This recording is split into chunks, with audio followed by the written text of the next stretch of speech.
കേരളത്തിലെ ഒരു തട്ടിപ്പ് നിങ്ങളെല്ലാവരും അറിഞ്ഞാണ്. പ്രതിയെ പിടിച്ച ഏകദേശം 1000 കോടിയുടെ തട്ടിപ്പ്, പ്രതി അനന്തുവിനെയൊക്കെ പിടിച്ച വാർത്ത നിങ്ങളെല്ലാവരും കണ്ടു കാണും. ഇതിൻ്റെ കാശ് കൈപ്പറ്റിയ രാഷ്ട്രീയക്കാരും പോലീസുകാരും എല്ലാവരും കാണും. അവരുടെ വാർത്തയൊന്നും വെളിയിൽ വരത്തില്ല. പിന്നെ ഇനിയിപ്പോൾ VIP ട്രീറ്റ്മെൻറ്റും ജയിൽവാസമൊക്കെ ആയിരിക്കും. പോയപ്പോൾ നഷ്ടപ്പെട്ടത് സാധാരണക്കാരന് മാത്രമാണ്. കാരണം എന്ന് പറഞ്ഞാൽ സാധാരണക്കാരെ തട്ടിക്കാൻ വേണ്ടിയിട്ട് ഇവരെല്ലാവരും ഒറ്റക്കെട്ടായിരിക്കുമല്ലോ.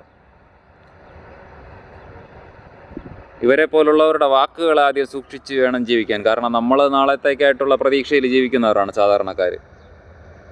അപ്പോൾ ഇരട്ടി തരാം എന്നൊക്കെ പറഞ്ഞ് പുതിയ പദ്ധതികളുമായിട്ടൊക്കെ ഇതുപോലുള്ള ഇനിയും ആൾക്കാർ വരും.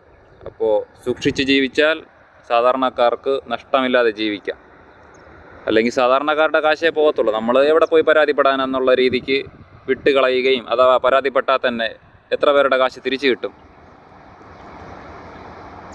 നമ്മുടെ അധ്വാനത്തിൽ വിശ്വസിച്ച് ജീവിക്കുക.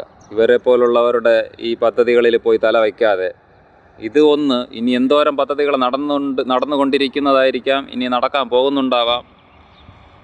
അപ്പോൾ സൂക്ഷിച്ച് ജീവിച്ചാൽ നമുക്ക് തന്നെയാണ് നല്ലത്. നമ്മുടെ അധ്വാനത്തിൽ വിശ്വസിക്കുക എന്നുള്ളതാണ് പ്രധാനം. പ്രതീക്ഷയെ നഷ്ടപ്പെടാതെ ജീവിക്കുക. ഇതേണ്ട ഈ കാണുന്ന ലേബർ ക്യാമ്പുകളിൽ ഒന്നിൻ്റെ ഒരു റൂമിലെ ഒരു കട്ടിലിൻ്റെ അവകാശിയാണ് ഞാൻ. നാളത്തേക്കായിട്ടുള്ള ഒരു പ്രതീക്ഷ ഇപ്പോഴും നഷ്ടപ്പെടാത്ത ഒരു പ്രതീക്ഷയിലാണ്. എന്നെപ്പോലെ എത്രയോ പേര് ഇവിടെ ജീവിക്കുന്നുണ്ടാവും. എത്രയോ പേര്. പ്രതീക്ഷ ഒരിക്കലും കൈവിടാതിരിക്കുക, അതാണ് പ്രധാനപ്പെട്ടത്.